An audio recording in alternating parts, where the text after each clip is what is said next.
warahmatullahi wabarakatuh.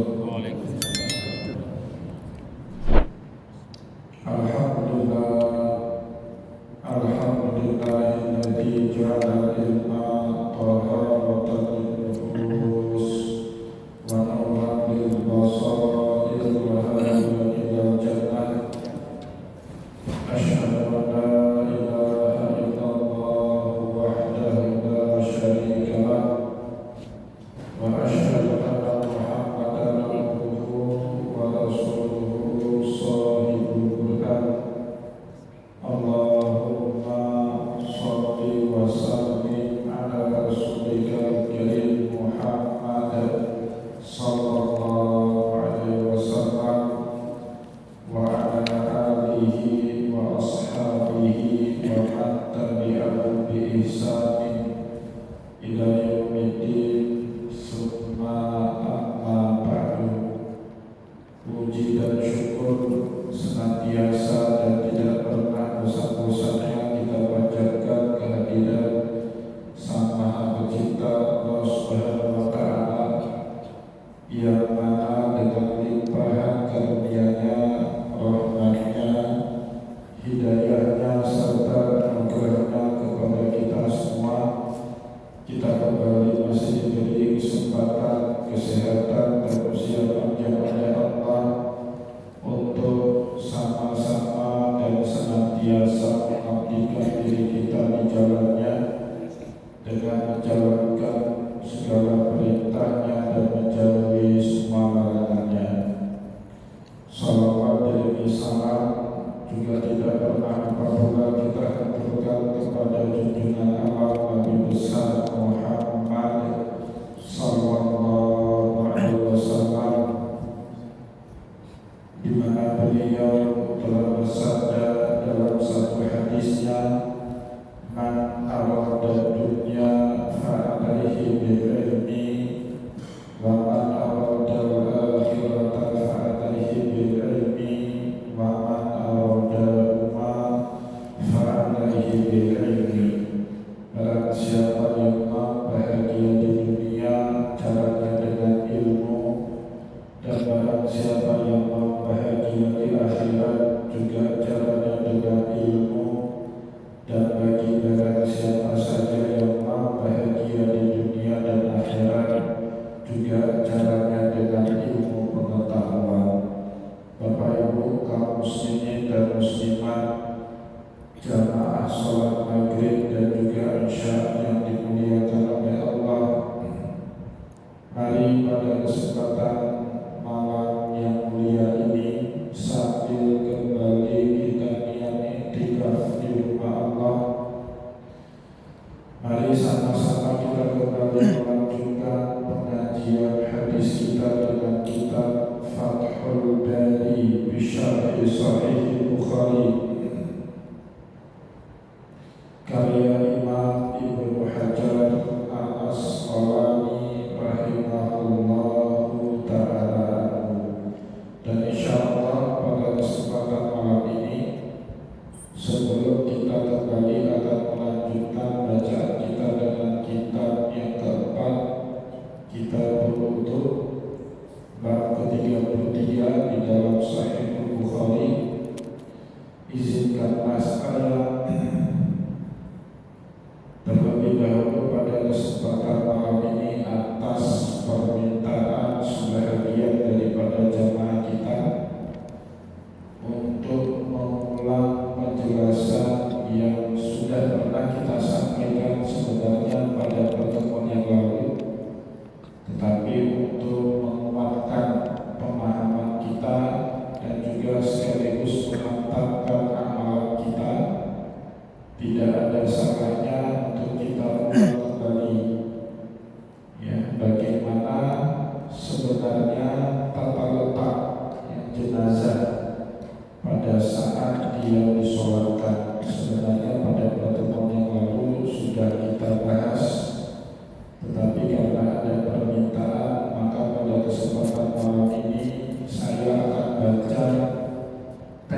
jilid kedua halaman 536.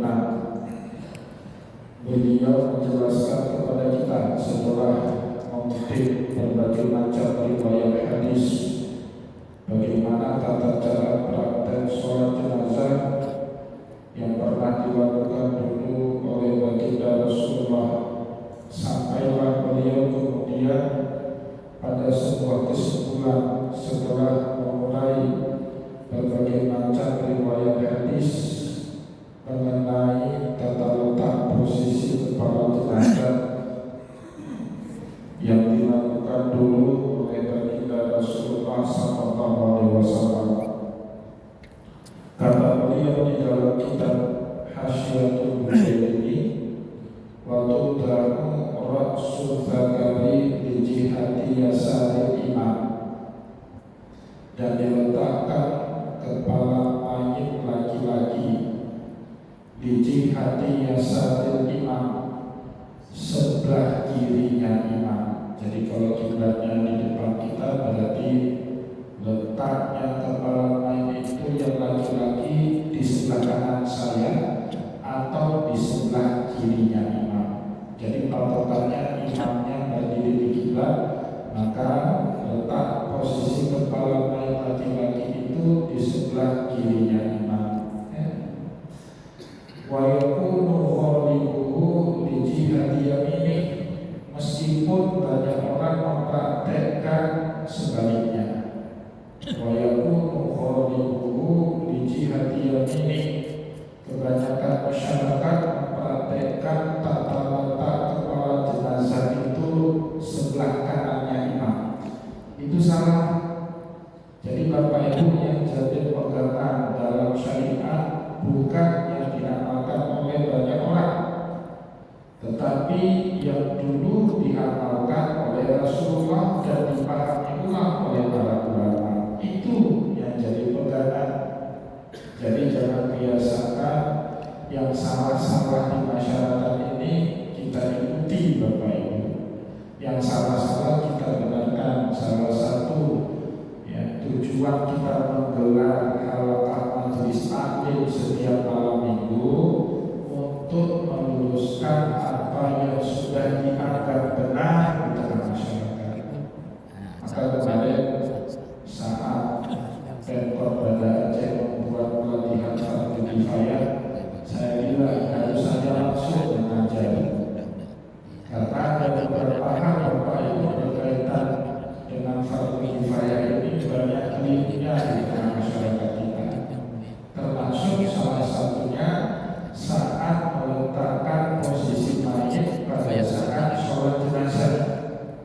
Kalau sekarang prakteknya di masyarakat kita sebelah kanan dengan dalil karena Rasulullah SAW yuhibbul tayammum ala ahli kulli, Rasulullah SAW menyukai menyebelah kanankan dalam semua urusan. Wakana tarjuhu ala yamini, sisir rambutnya juga sebelah kanan. Wakana talabusuhu ala yamini, pakai baju sebelah kanan dahulu baru sebelah kiri. Wakana talabuluhu ala yamini, maka Rasulullah kalau pakai sendal pakai sebelah kanan dulu baru pakai sebelah kiri. Itu dari umum, Bapak Ibu.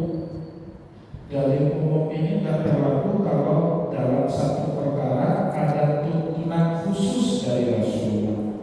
Contohnya, Bapak Ibu masuk kamar mandi pakai kanan atau pakai kiri? Kiri. Kenapa tak pakai kanan? Pegang dari umum tadi. Karena ada tuntunan khusus dari Rasulullah, di mana Rasulullah tidak pernah coba masuk ke kamar mandi, masuk ke toilet pakai kaki kanan, masuknya pakai kaki kiri, baru keluarnya pakai kaki kanan. Ada dalil khusus. Mohon maaf, Bapak Ibu cebok, buang air besar, buang air kecil, pakai kanan apa pakai kiri?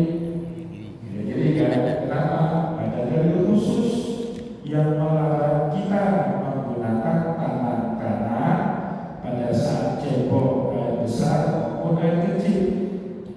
Tetapi di dalam perkara yang lain berlaku dari umum, Bapak Ibu. Masuk ke masjid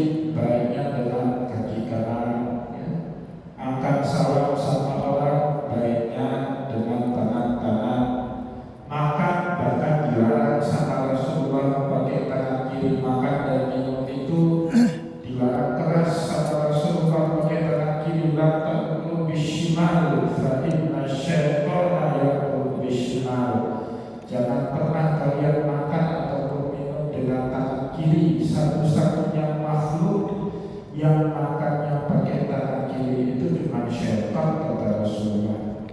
Nah, disitulah Bapak Ibu yang dimuliakan oleh Allah, para ulama mengatakan dalam meletakkan jenazah laki-laki itu ada dalil khusus.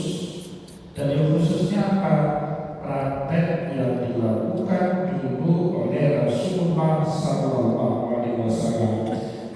sehingga di dalam kitab Hasyiah Bujairani beliau memfatwakan apa?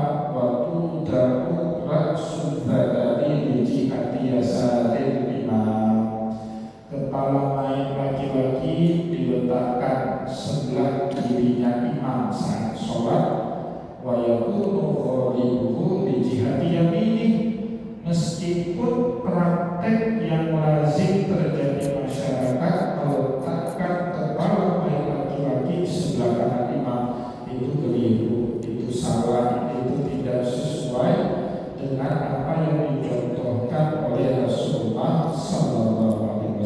Maka beliau kemudian menyebut lagi khilafah ma'alaihi amalun nasil'at, dan meletakkan kepala mayat laki-laki ke sebelah kiri imam, khilafah ma'alaihi amalun nasil'at, berbeda betul dengan praktek yang lazim dilakukan oleh orang kebanyakan di zaman sekarang, di masanya beliau, bahkan sampai kita pada hari ini.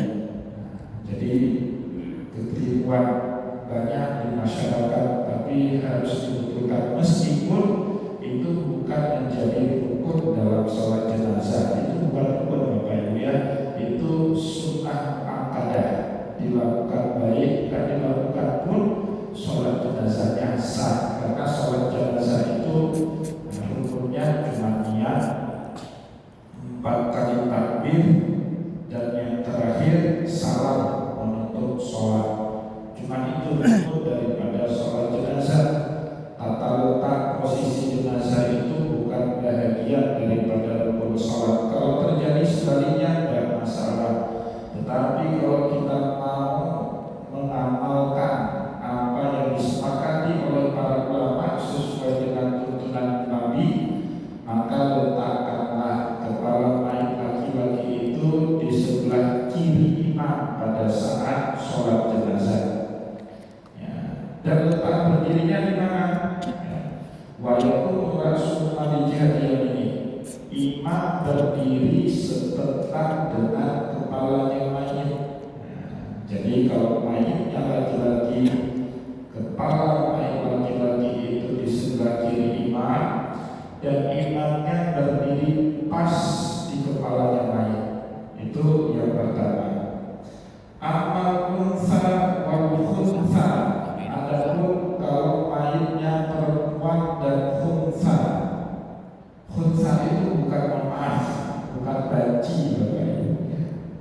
Khunsa itu bukan juga waria. Khunsa ini orang yang lahir secara alami punya 2 jenis kelamin. Itu diakui dalam agama Bapak Ibu.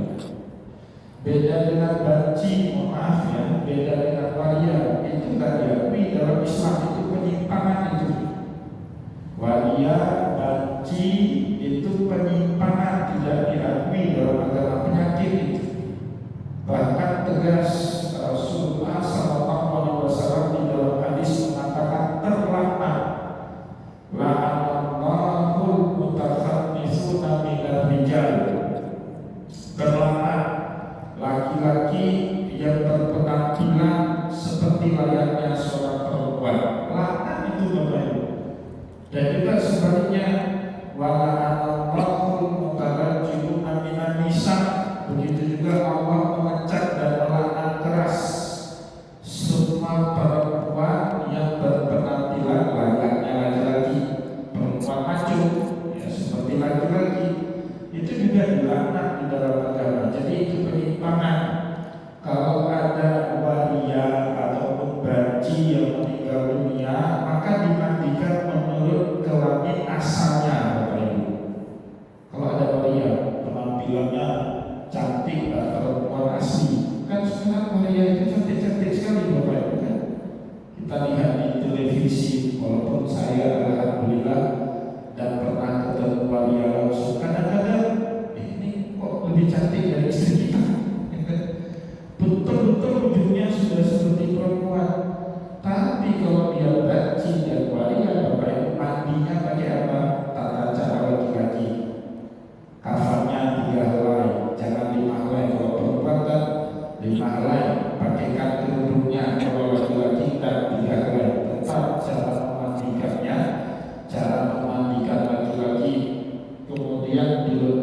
jenazahnya seperti jenazah laki-laki di sebelah kiri imam. Tetapi Bapak Ibu, khunsa itu beda dengan waria. Khunsa itu orang yang bawaan lahirnya memang sudah punya dua jenis kelamin. Kemudian bagaimana keberlakuan syariat kepada diri orang tersebut, karena mau diakui atau tidak, dalam hal-hal tertentu syariat Allah yang berlaku kepada kaum laki-laki berbeda dengan syariat Allah yang berlaku kepada kaum perempuan. Kita laki-laki tidak wajib pakai jilbab, perempuan wajib. Kita laki-laki sholat sepanjang hari, sepanjang tahun, tidak ada jeda. Bagi perempuan pada haid, tak boleh sholat bahkan di masa haid tersebut. Nah, bagaimana ini khunsa ini? Khunsa ini Bapak Ibu sepakat para ulama bagaimana kecondongannya. Kalau dia lebih condong kepada laki-laki atau jenis kelamin laki-lakinya, maka pada saat dia meninggal dunia dia diperlakukan layaknya sebagai jenazah laki-laki. Tetapi pada saat hidupnya dia lebih dominan femininnya, unsur keperempuanannya, maka pada saat dia meninggal dunia diperlakukan layaknya seorang perempuan. Nah itu kita lihat dia waktu hidup ini lebih dominan mana, penampilannya, gayanya, cara dia berpakaian. Kalau dia pakai peci atau pakai jilbab, berarti waktu dia meninggal diperlakukan layaknya laki-laki. Tapi juga seandainya dia berpenampilan layaknya perempuan, pakai jilbab, pakai mukena waktu sholat, meninggal dunianya diperlakukan layaknya seperti seorang perempuan. Bapak Ibu kaum muslimin dan muslimat jamaah pengajian yang dimuliakan oleh Allah, selanjutnya Imam Al-Ujaimi menjelaskan kepada kita al-unsa wal-khunsa fayakiful imam inda ajizatihima. Adapun perempuan maupun khunsa, orang yang punya jenis kelamin ganda dan condong jenis kelaminnya kepada perempuan, maka imam berdiri pada saat menyolati jenazahnya pas ditingganya perempuan tadi, pas ditinggal mayat perempuan. Wa yakunu rasuma di jihad yang ini, adapun kepala dari mayat perempuan diletakkan di arah sebelah kanan imam. Nah, jadi kalau laki-laki sebelah kiri, perempuan dan khunsa diletakkan kepalanya di sebelah kanan imam. Alama alaihi nasu'an, walaupun praktek masyarakat selama ini berbeda dengan tuntunan yang dicontohkan oleh baginda Rasulullah Sallallahu Alaihi Wasallam, dan itu Bapak Ibu lazim terjadi di masyarakat kita. Tata letak itu tidak terlalu diperlukan, padahal di dalam syariat sudah ada itu tuntunannya dari Rasulullah Sallallahu Alaihi Wasallam ya. Nah itu gampangnya seperti itu. Jadi kalau laki-laki ke kanan, perempuan ke kiri. Kalau laki-laki imam berdiri di kepala, perempuan berdiri di pinggangnya. Nah, kenapa dibedakan? Apa hikmahnya kok dibeda-bedain sampai sudah meninggal dunia? Tetap yang namanya laki-laki secara fitrah bawaannya berbeda dengan perempuan. Bapak Ibu lihat, mohon maaf, lekuk tubuh laki-laki nggak ada yang tertarik. Tapi mohon maaf, lihat lekuk tubuhnya perempuan menarik. Bahkan saat dia meninggal pun kan perempuan dan laki-laki meninggal dunia pakaiannya apa Bapak? Bungkusan. Pakaian kita udah mati boleh nggak yang berjari? Tidak boleh. Atau sesuatu yang seperti pakaian kita waktu hidup, ada kantong misalnya berbentuk, kan nggak boleh Bapak. Pakaian orang yang sudah mati itu bungkusan seperti kita bungkus kue. Baik perempuan itu badannya maaf berbentuk, maka syariat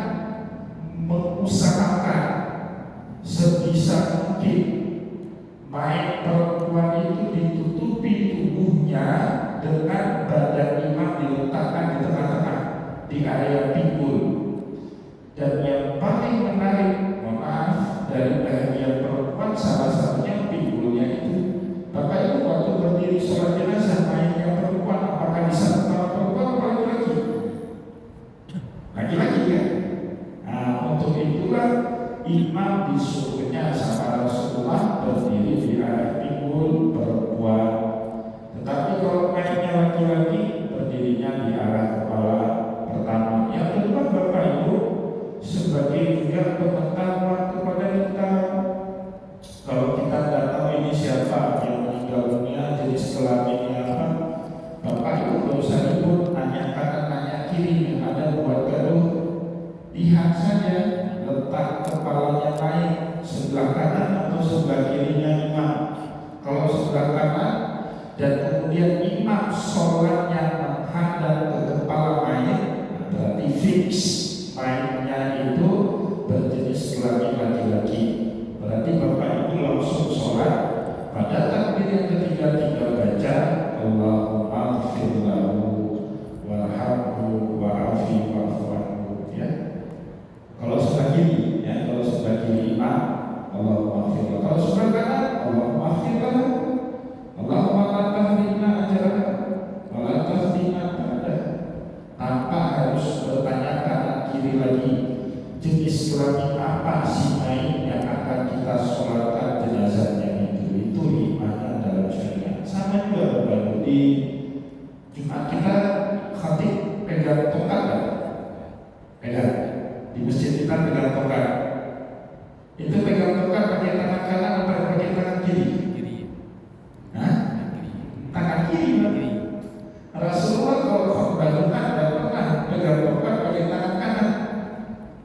Ada sebagian orang sunnahnya kanan semua, itu dari umum. Rasulullah pegang tongkat pakai tangan kiri. Saat baca doa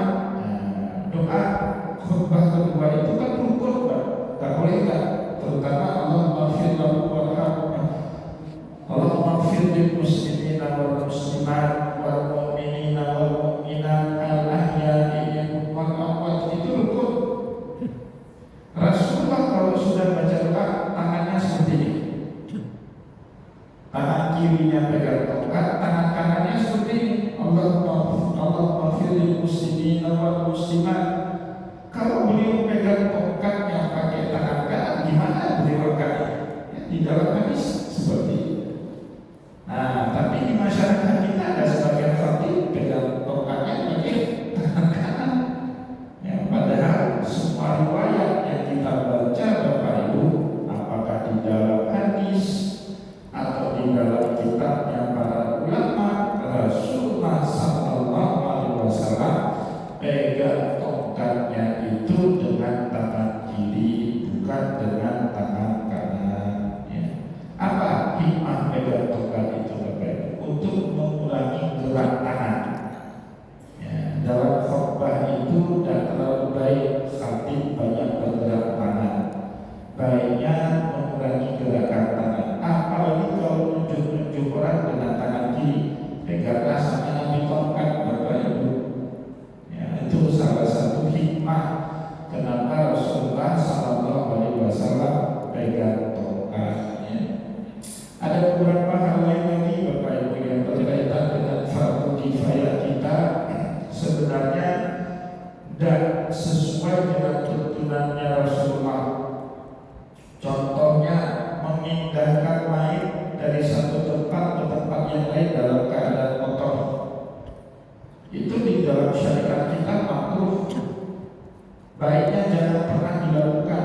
Sebagaimana kita hidup, prinsip ngurus jenazah itu cuma dua Bapak Ibu.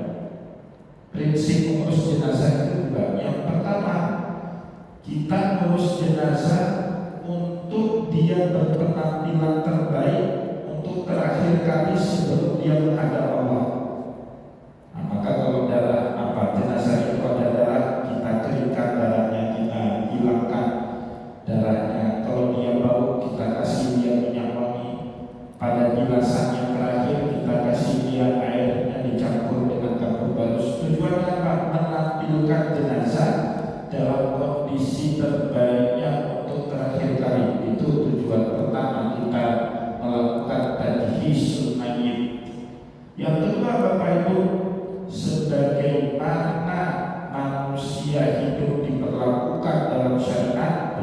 juga dia diperlakukan pada saat dia meninggal dunia.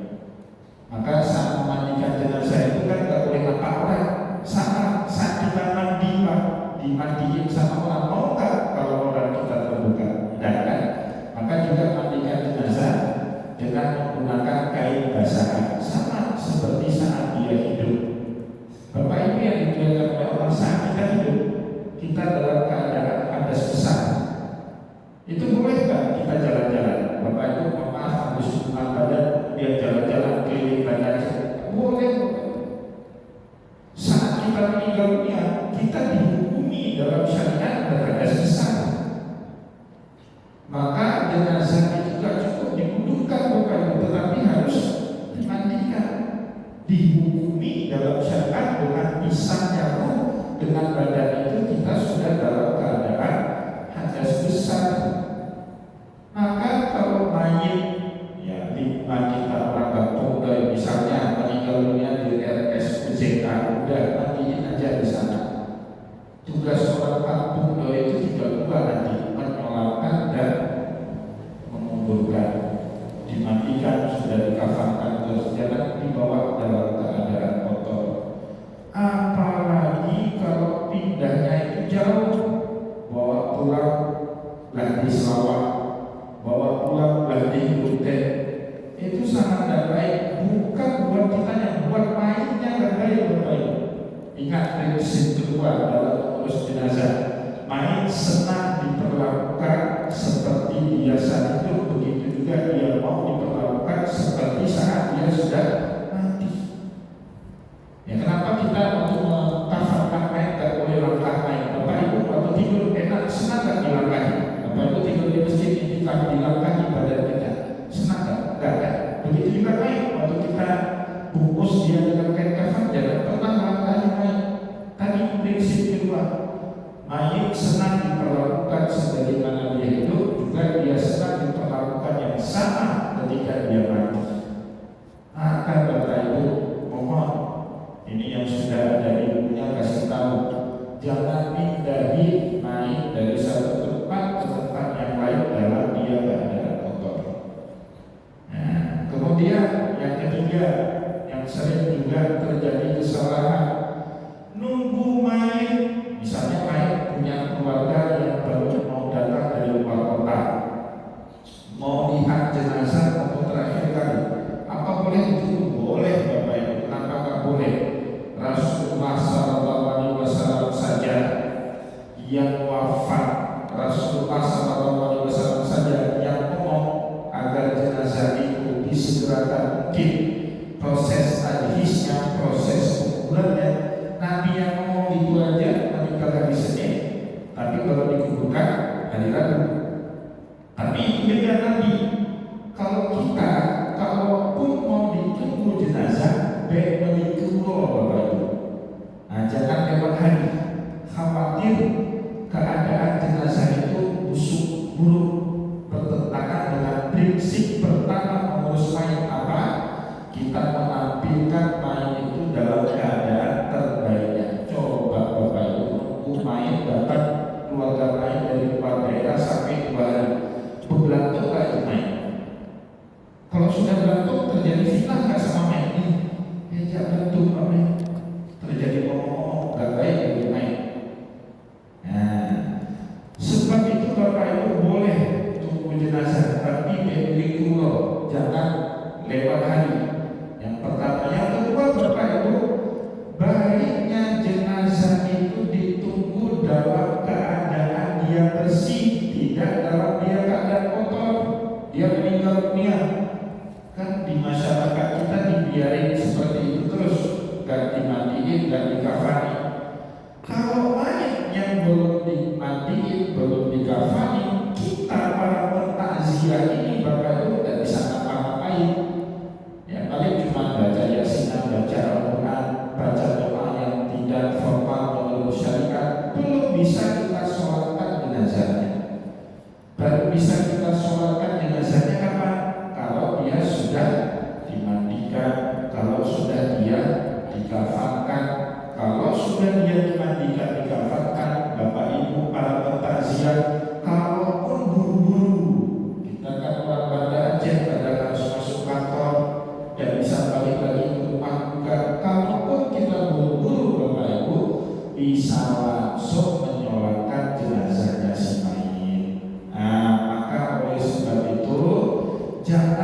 membiarkan naik lama dalam keadaan dia kotor. Jangan Bapak Ibu. Meninggal dunia ya terus cepat-cepat prosesnya. Saya kemarin itu ada sahabat ibunya meninggal dunia sore hari Bapak Ibu, jam 5:30 mau jam 6. Ya sama orang kampung di situ di Kota Baraja. Padahal masih sempat itu dimandiin gitu.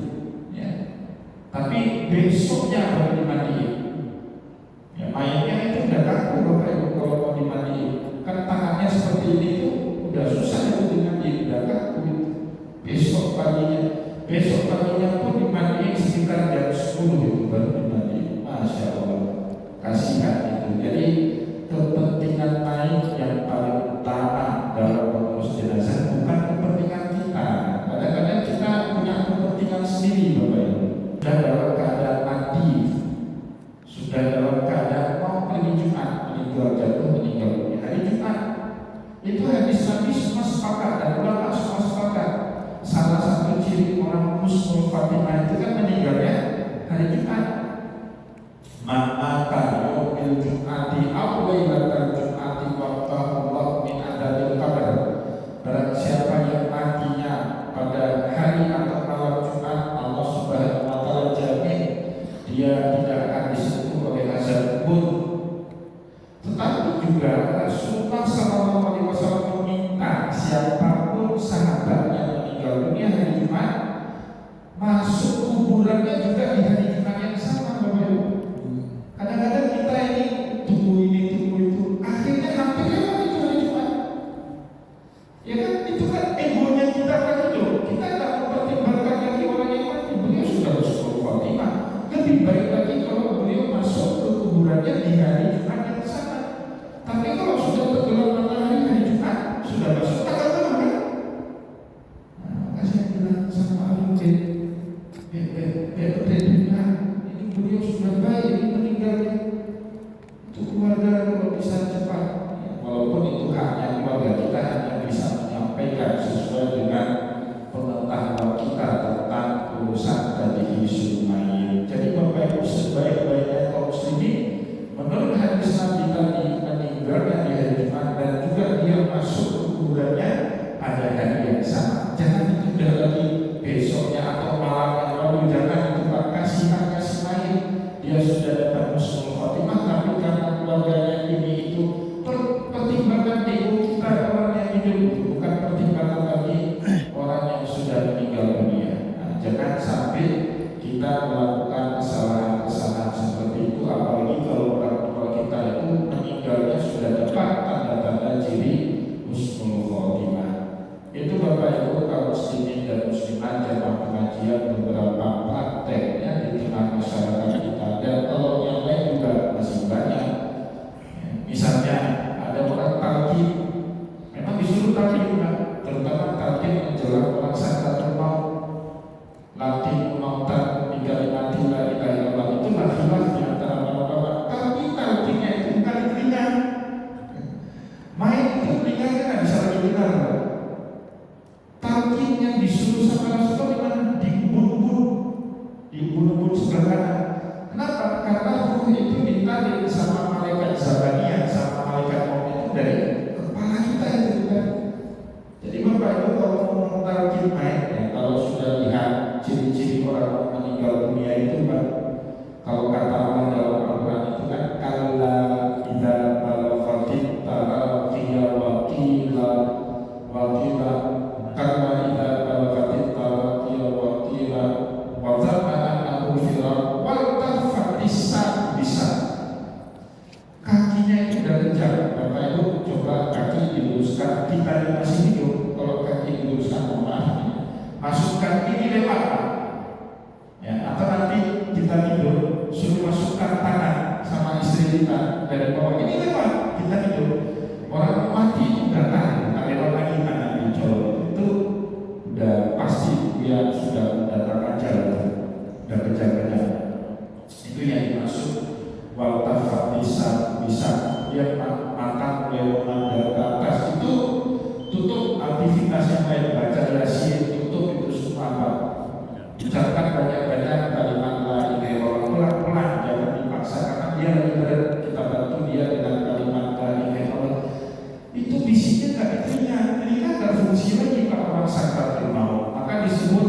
sakral. Sakral itu kan mabuk. Mabuknya kita itu karena sakit yang luar biasa perihnya, sehingga membuat kita seperti mabuk. Kita tak peduli lagi keadaan sekitar. Nah, di detik-detik terakhir ruh itu ditarik keluar dari kepala sebelah kanan itu, di situ dia keluar ruh itu. Ya, maka disitulah Rasulullah menyuruh kita mentalkinkannya bisik di sebelah kanan kita. Bukan di telinga. Ada yang juga fungsi lagi ya di ubun-ubun bagian kanan atas. Nah, di situ yang ditalkinkan dengan kalimat la ilaha illallah. Itu Bapak Ibu beberapa prakteknya kalau kita mau melakukannya pada saat ada saudara-saudara kita yang mau kembali kepada Allah. Moga-moga apa yang telah kita sampaikan pada kesempatan malam ini bermanfaat. Walaupun tidak sempat baca kitab ya, tapi moga-moga bermanfaat apa yang sudah kita sampaikan pada kesempatan malam ini. Insya Allah kita akan lanjutkan kembali pengajian kita ini pada kesempatan yang akan datang. Saya